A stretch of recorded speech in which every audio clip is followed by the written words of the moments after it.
దేవుని ప్రశస్తమైన నామానికి మహిమ కలుగును గాక. ఈ సమయంలో 119వ కీర్తన మనం ధ్యానం చేసుకుందాము. ఈ కీర్తన దేవుని మాటలను పొగుడుతూ రాసిన కీర్తన. ఆయనను పొగుడుతూ కీర్తనకారుడైన దావీదు వర్ణిస్తూ ఈ కీర్తనను వ్రాయడం జరిగింది. ప్రతి వచనంలోనూ దాదాపు దేవుడు తెలియజేసిన సత్యాలను సూచించే పదాలు ఏదో ఒకటి ఉపయోగించడం జరిగింది. ప్రతి వచనంలో కూడా సత్యాలను సూచించే పదాలంటే ఉపదేశమని, వాక్ అని, చట్టాలు అని, ఆజ్ఞలు, ఇలా కొన్ని పదాలను కలిపి ఈ అధ్యాయము వ్రాయడం జరిగింది, మొదలు పెట్టడం జరిగిందనమాట. కొన్ని హిబ్రూ పదాలను తీసుకొని, అంటే హిబ్రూ అక్షరమాలలోని 22 అక్షరాలను తీసుకొని కీర్తనను 22 భాగాలుగా విభజించబడింది. హిబ్రూలో ఉన్న అక్షరమాలలోని 22 అక్షరాలను తీసుకొని ఈ 119 కీర్తన 22 భాగాలుగా విభజింపబడింది.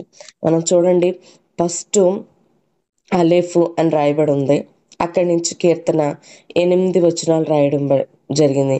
మరలా బేత్ అని వ్రాయబడి మరలా అక్కడి నుంచి ఒక 16 వచనాలు, గీమేల్ అని వ్రాయబడి అక్కడి నుంచి ఒక 24 వచనాలు, అలాగే దాలేత్ అని వ్రాయబడి అక్కడి నుంచి ఒక 32 వచనాలు, హే అని ఒక అక్షరాన్ని రాసి అక్కడి నుంచి కొన్ని వచనాలు. చూడండి, మనం ఈ కీర్తన చదువుతున్నప్పుడు మనకి మొదట కనిపించిన పదాలన్నీ కూడా హిబ్రూ పదాలు. ఈ హిబ్రూ పదాలు అక్షరమాల, అంటే హిబ్రూ అక్షరమాల నుంచి, అంటే మన అక్షరమాల అలా ఉంటాయి కదా, అలాగనే హిబ్రూ అక్షరమాల నుంచి ఈ పదాలను తీసి, దీన్ని 22 పదాలను తీసి ఈ 119 కీర్తన 22 భాగాలుగా విభాగించాడు భక్తుడు. అలా విభాగించి దాన్ని విడదీసి వ్రాయడం జరిగిందనమాట. అయితే ఇలా విడదీసి రాయడాన్ని బట్టి ఈ భాగాన్ని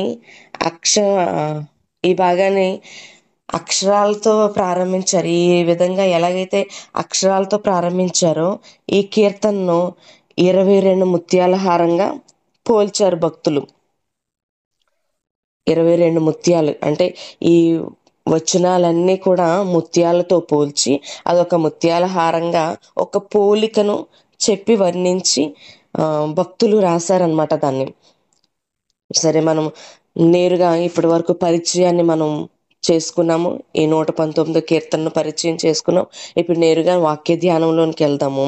దేవుని ధర్మశాస్త్రమును అనుసరించి నిర్దోషంగా నడుచుకునేవాడు ధన్యుడని 1వ వచనం రాయబడి ఉంది. మనుషులను దేవుడు దీవిస్తాడు. ఆయనకు మనుషులను దీవించడం అంటే ఎంతో ఇష్టము. ప్రజలను దీవించడం దేవునికి ఎంతో ఇష్టము. ఆయన ధర్మశాస్త్రాన్ని అనుసరించిన వారట ధన్యులని కీర్తనాకారుడు వ్రాస్తూ ఉన్నాడు. ఆయన వాక్యాన్ని మనం ధ్యానిస్తూ, ఆయన వాక్యం అంటే ఆయన ఉపదేశాన్ని మనం ధ్యానిస్తూ దేవుని దీవెనలు పొందుకోవడానికి అర్హులుగా మనలను మనము సిద్ధపరచుకోవాలి. అయితే దేవునికి ఎంతో ఇష్టము మనుషులను దీవించటము. అందుకే ఆయన దీవించడానికి సిద్ధపడుతున్నాడు. అందుకే దేవుని వాక్యాన్ని మనకు ఇచ్చాడు. ఆ వాక్యాన్ని ఊరికే మనతో ఉంచుకోవడం వల్ల ఉపయోగం ఏమీ లేదు. కానీ దేవుని వాక్యాన్ని, ఈ బైబిల్ను మన దగ్గర ఉంచుకోవడం, ఊరికనే మన దగ్గర మనతో ఉంచుకున్నందువలన ఏ విధమైన ఉపయోగం లేదు. లేకపోతే దాన్ని విన్నందువలన, లేకపోతే ప్రకటించడం వలన, లేకపోతే ఉపదేశించడం అంటే చెప్పటం వలన ధన్యత కలుగుతుంది. దాన్ని వినడం వలన ధన్యత కలుగుతుంది, దాన్ని చెప్పటం వలన ధన్యత కలుగుతుంది, అనేక మందికి వివరించడం వలన, ఉపదేశించడం వల్ల కూడా మనకు ధన్యత కలుగుతుంది. ఈ వాక్యాన్ని మన దగ్గరే ఉంచేసుకోవడం వల్ల ఏ విధమైన ఉపయోగం ఏమీ లేదు.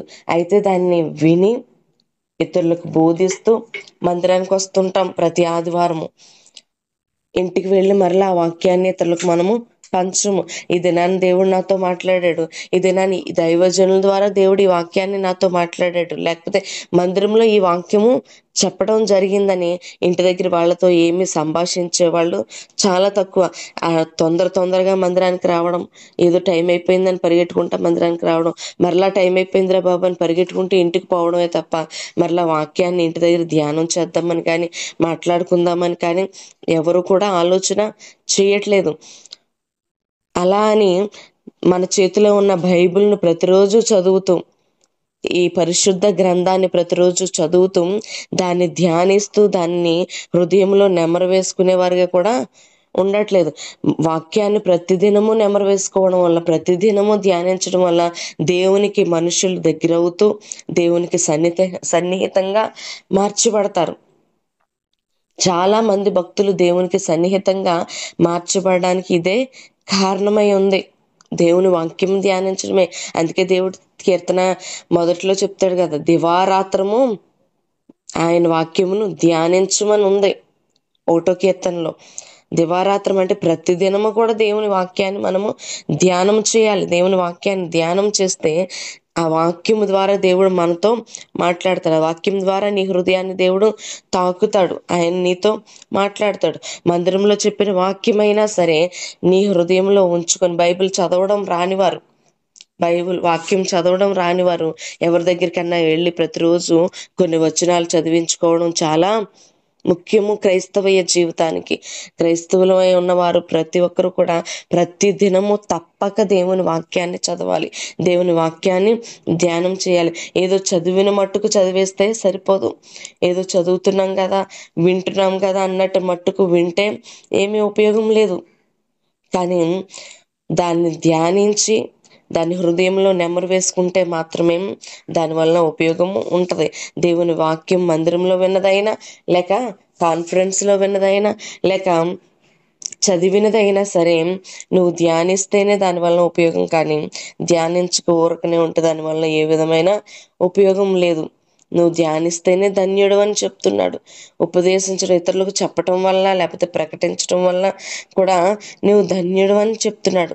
తర్వాత వాక్యం చదివేసి ఊరుకోవడం కాదు, దాని ప్రకారము చేయటం వల్లనే ధన్యత కలుగుతుంది. దాని ప్రకారంగా నడుచుకోవడం వల్లనే ధన్యత కలుగుతుంది. ధన్యత ఒకటే కాదు, దీవెన కూడా నీకు కలుగుతుంది. దేవుని వాక్య ప్రకారంగా నడవాలని, వాక్యంలో వ్రాయబడిన రీతిని నడవటానికి ప్రయత్నించినట్లయితే, అటు రీతిని నడవటానికి నువ్వు సిద్ధపడినట్లయితే నీ జీవితం ధన్యకరంగాను దీవెనకరంగాను మారుతుందని కీర్తనకారుడు మాట్లాడుతూ ఉన్నాడు. మరలా దేవుని వెదకడంలో మనము హృదయపూర్వకంగా దేవుని వెదకాలట. దేవుని వెదకడం అంటే ఆయన సన్నిధానానికి వచ్చి లేక మోకరించి, దేవా నీవు నాకు సన్నిహితంగా ఉన్నావా లేదా, దేవా నీవు నాతో ఉన్నావా లేదా అని దేవునికి హృదయపూర్వకంగా నీ మనస్సుని ఇచ్చి ఆయనతో బాగా సన్నిహితమైన సంబంధాన్ని కలిగి ఉండటానికి ఇష్టపడాలి. దేవుని మందిరానికి వెళ్ళాలన్నట్టు దావీదు భక్తుడు దేవుని మందిరానికి వెళ్ళడం అంటే ఆయనకి ఎంతో సంతోషం. ఆయన ఒక్కడే కాదు, జనులందరినీ సిద్ధపరచుకొని దేవుని మందిరానికి వెళ్తూ ఉంటాడు. మరి నీవు కూడా నీ కుటుంబాన్ని అంతటిని సిద్ధపరచుకొని దేవుని మందిరానికి వెళ్తున్నావా? నువ్వు ఒక్కరివే పరుగులెత్తుకొని టైం అయిపోతుంది కదా అని నువ్వు ఒక్కరివే ఆడతా పెడతా పరుగులెత్తుకొని వెళ్ళిపోతున్నావా? భక్తుడైన దావీదేం పరుగులెడుతూ ఉన్నాడట దేవుని మందిరాన్ని. ఆయన వెదకాలని, ఆయన సన్నిధానానికి చేర్చబడాలని అరులు చాచుకుంటూ వెతకటానికి పరుగులెడుతున్నాడు. హృదయపూర్వకంగా దేవుని వెతుకుతూ ఉన్నాడు. ఆయన తప్పిపోయాడని వెతకట్లేదు. ఆయన మన దగ్గరికి రావాలని, మనతో మాట్లాడాలని, మనల్ని దీవించాలని, ఆయన మనల్ని దర్శించాలని ఆయన వెదకాలి. ఆయన వెతికినప్పుడు ఆయన దొరుకుతాడు. అడుగుడి మీకు ఇయ్యబడును, వెదకుడి మీకు దొరుకును, తట్టుడి మీకు తీయబడుననే దేవుని వాక్యము మనకు సెలవిస్తుంది కదా. మరి నువ్వు వెతుకుతూ ఉన్నావా దేవుణ్ణి? వెతికితే ఆయన నీకు దొరకక మానడు, తడితే ఆయన నీకు తలుపు తీయక మానడు. ఆయన్ను వెదకాలి, వెదికి ప్రతి విధమైన దీవెన దేవుని సన్నిధానం నుండి పొందుకోవడానికి సిద్ధపడాలి. దేవుని సన్నిధానానికి వెళ్ళడానికి అరులు చాచుకొని పరుగులెత్తుతున్నారట. రాజులు సహితము, అధిపతులు సహితము, అధికారులు సహితము పరుగులెడుతూ ఉన్నారు. కీర్తనకారుడు వ్రాస్తున్నాడు, దేవుని సన్నిధానానికి వెళ్ళాలంటే నా హృదయం ఎంతో సంతోషిస్తుంది. మరి నీ హృదయం ఏ విధంగా సంతోషిస్తుంది దేవుని దగ్గరికి పరుగులెత్తటానికి? నీ కుటుంబాన్ని తొందర పెడుతూ ఉండు. చాలా మంది ఎంత దూరమైన ఎంతో ప్రయాసపడి దేవుని మందిరానికి వెళ్తూ ఉన్నారు. దగ్గరగా ఉన్న మందిరానికి వెళ్ళడానికి కూడా ఎంతో నిర్లక్ష్యం చూపిస్తూ ఉంటారు. ఈ వారం వద్దులే, వర్షం వస్తే మానేస్తారు, ఎండగాస్తే మానేస్తారు, ఏదో కడుపు నొప్పి వస్తే మానేస్తారు, తలనొప్పి వస్తే మానేస్తారు.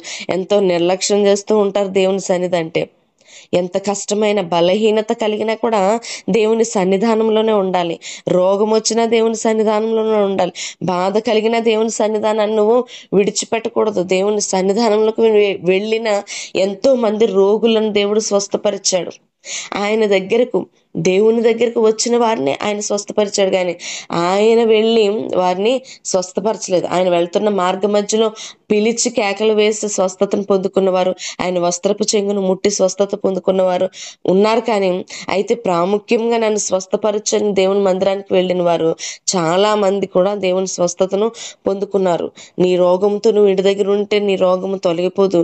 దేవుని మందిరానికి వెళ్ళి దేవుని దగ్గర స్వస్థత పొందుకుంటే నీ రోగం తొలగుతుంది, నీ సమస్య తొలగిపోతుంది. నువ్వు వెదకాలి, దేవుడు ఎక్కడ ఉన్నాడని నువ్వు వెదకగలిగినట్లయితే ఆ సన్నిధానంలో ఆయన నీకు దొరకడం జరుగుతుంది. ఆ ప్రకారంగా జీవించేవారు దేవుని త్రోవల్లో నడుచుకుంటారు. ఆ ప్రకారంగా జీవించకుండా దేవుణ్ణి వెదక్కకుండా వారి ఇష్టానుసారంగా నడవాలని ప్రయత్నించిన వారికి ఆయన దొరకడు. ఇష్టానుసారంగా ప్రయత్నించిన వారు దేవుణ్ణి పొందుకోవాలని ఆశపడలేరు. వారు ధన్యకరమైన జీవితాన్ని పొందుకోలేరు. అటు రీతినే దీవెనలు కూడా వారి సొంతము కావు. ఎందుకంటే ఆ ప్రకారంగా వాక్య ధ్యానం ప్రకారంగా ప్రతిదినము వాక్యం ధ్యానిస్తూ జీవించేవారు ఆయన త్రోవల్లో నడుచుకుంటారు తప్ప, వారు ధ్యానించకుండా ఆయన త్రోవల్లో నడవాలంటే వాళ్ళు తప్పక తొట్టిల్లుతారు.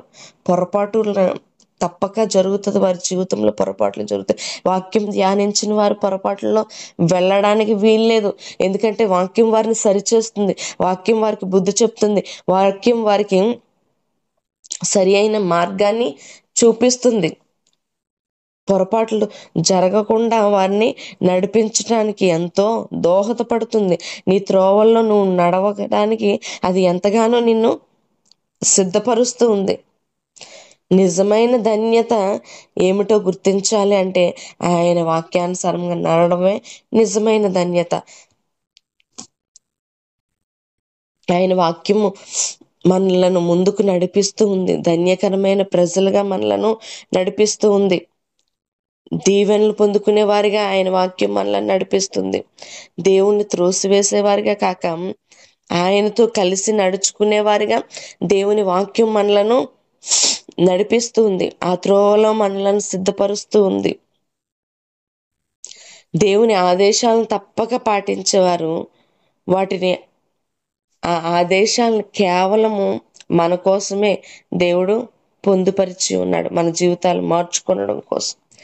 నా జీవితాలు మార్చుకోవడం కోసం దేవుడు ఆయన ఆజ్ఞలను దేవుని గ్రంథంలో పొందుపరిచి ఉన్నాడు. దేవుడు మనకు చెప్పేదాన్ని చేయటానికి ప్రయత్నిస్తే మన భక్తి వ్యర్థం కాదు. భక్తి ఖచ్చితంగా వ్యర్థం కాదు. ఆయన చెప్పిన ప్రతి దాన్ని కూడా పాటించగలిగితే, నేను ఎంత భక్తి చేశాను, ఎంతగా దేవుణ్ణి స్తుతించాను, ఎంతగా ప్రార్థన చేశాను, ఎంతగా కానుకలు ఇచ్చాను, ఎక్కడ ప్రార్థన అంటే అక్కడికి వెళ్ళాను, అయినా సరే నాకేంటి, నా భక్తి అంతా ఏమైపోయింది, వ్యర్థమైపోయిందా అని ఆలోచిస్తూ ఉంటారు. నీ భక్తి వ్యర్థమైపోలేదు, కానీ నువ్వు ఆయన ఆదేశాల ప్రకారంగా నడవట్లేదు. నీ ఇష్టానుసారంగా నువ్వు నడుస్తున్నావు. ఆయన ఆదేశాలను అనుసరించి నువ్వు నడిచినట్లయితే నీకెన్నటికీ నీ భక్తి వ్యర్థం కాదు. ఎన్నటికీ నీ భక్తి వ్యర్థం కాదు. నువ్వు దేవుణ్ణి ఆజ్ఞల ప్రకారంగా నడవక నీ ఇష్టానుసారంగా నువ్వు నడిస్తే, నీ ఇష్టానుసారంగా నువ్వు నడుస్తూ దేవుని వాక్యానుసారంగా నడవకుండా బ్రతుకుతూ ఉంటే ఖచ్చితంగా నీ భక్తి వ్యర్థమే అయిపోద్ది. 9వ వచనంలో ఏమని వ్రాయబడి ఉంది? యవనస్తులు దేని చేత తమ నడతను శుద్ధి చేసుకుందరు? దేవుని వాక్యంను బట్టి దాన్ని జాగ్రత్తగా చూచుకునుట చేతనే కదా. యవన జీవితం శుద్ధికరంగా అంటే పరిశుద్ధంగా మార్చబడాలి. జీవితం పరిశుద్ధంగా మార్చబడాలంటే ఎలా సాధ్యము? దేవుని వాక్యమును ధ్యానించడం వల్లే. అలా చేసేందుకు మనకి దేవుని కృప తోడుగా ఉంటది.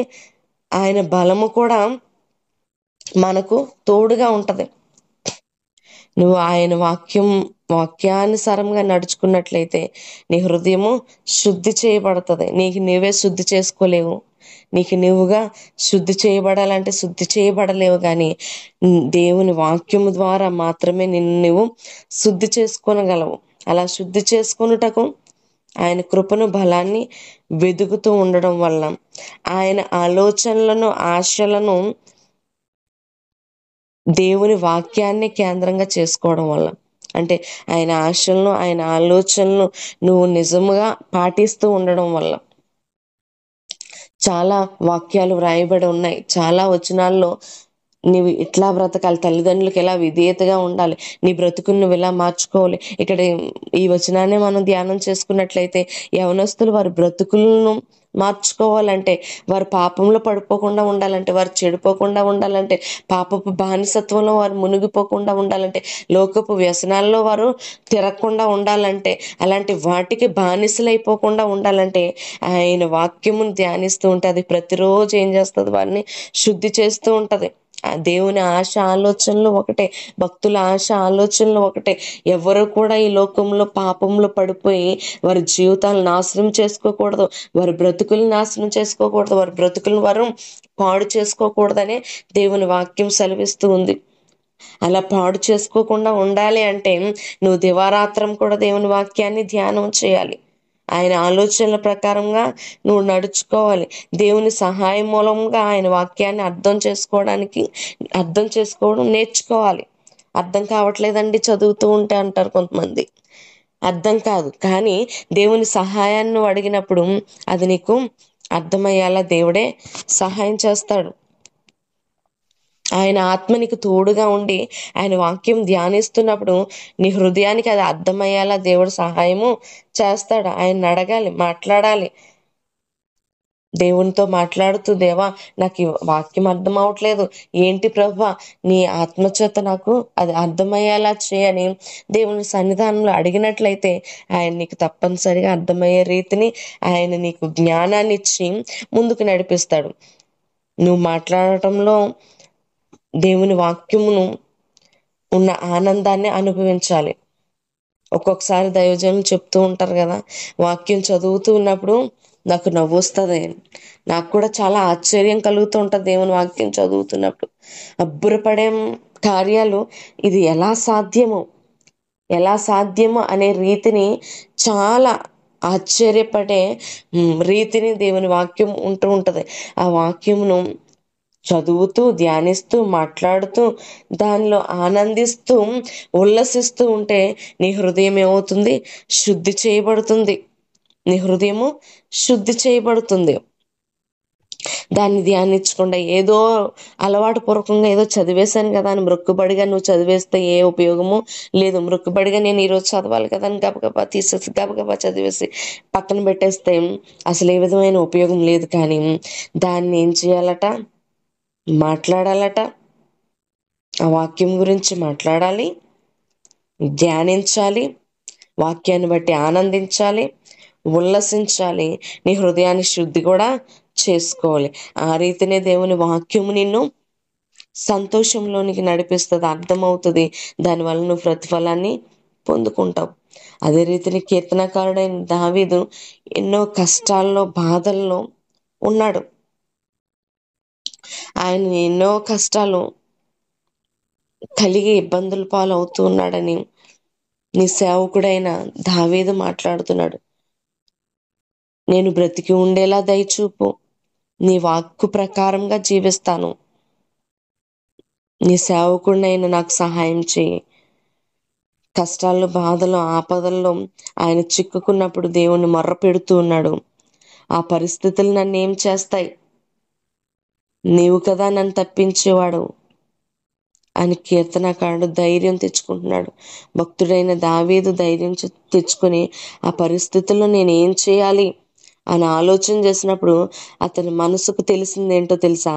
దేవుని వాక్యం ధ్యానం చేయాలి, దేవుని మందిరానికి వెళ్ళాలి, ప్రార్థన చేయాలి, దేవుని స్తుతించాలి అనే ఆలోచన అతనికి కలిగింది. కష్ట సమయంలో ఇతను మనకు ఆదర్శంగా తీసుకోవాలి భక్తుడైన దావీదుని. ఎందుకంటే కష్టం వస్తే మనం ఏం చేస్తాం? మంచం మీదకి ఎక్కేసి ఏడుస్తూ ఉంటాం, కానీ దేవుని సన్నిధానంకి వెళ్ళిపోయి మొరపెట్టుకోవాలని, లేక మోకరించి దేవునితో సంబంధాన్ని కలిగి ఉండి దేవునికి ఆ కష్టాన్ని చెప్పుకోవాలని అనిపించదు. కానీ ఈ విషయంలో భక్తుడు చాలా గొప్ప కార్యాన్ని చేశాడని మనము ఆయన ఆదర్శంగా తీసుకోవాలి. నిజమే, ఆయన ప్రతి సందర్భంలో కూడా దేవుని విడిచిపెట్టలేదు. ప్రతి సందర్భంలోనూ దేవునితో ఆయన కష్టాన్ని పంచుకుంటూ, ఆయన ఆదరణ తెచ్చుకుంటూ, ఆనందిస్తూ, ఆచరణలో పెడుతూ నిత్యత్వంలోనికి ఆయన వెళ్ళడం జరిగింది. నిశ్చయత కలిగి, నిబ్బరం కలిగి ఆయన హృదయాన్ని ఆయన నిలబెట్టుకోవడం జరిగింది. దేవుని వాక్కుల చేత ఆయన సంతోషించటం జరిగింది. అలాగే మనము కూడా ధైర్యాన్ని తెచ్చుకుందాము. నీ బ్రతుకులో ఎప్పుడైనా కష్టం సంభవించిన, బాధ సంభవించిన, దుఃఖం సంభవించిన, వేదన సంభవించిన, నలుగుడు సంభవించిన, నీవు దావీదు భక్తుడంతటి వాడే దేవుని సన్నిధానానికి వెళ్ళి మొర్రపెట్టుకున్నాడు కదా, దేవుని వెతికాడు కదా, దేవునితో నడిచాడు కదా, దేవుని వాక్యాన్ని ధ్యానం చేశాడు కదా, ప్రార్థించాడు కదా, దేవుని స్తుతించాడు కదా.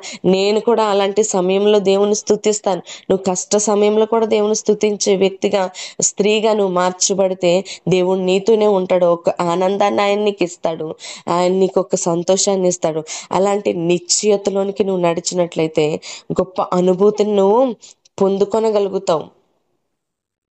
అట్టి దీవెని నువ్వు అనుభవించినట్లు, అట్టి ఆశీర్వాదాన్ని నువ్వు అనుభవించినట్లు దేవుడు నిన్ను బలపరచును గాక. ఈ లేఖనములు నీ జీవితంలో నెరవేర్చబడును గాక. ఆమేన్.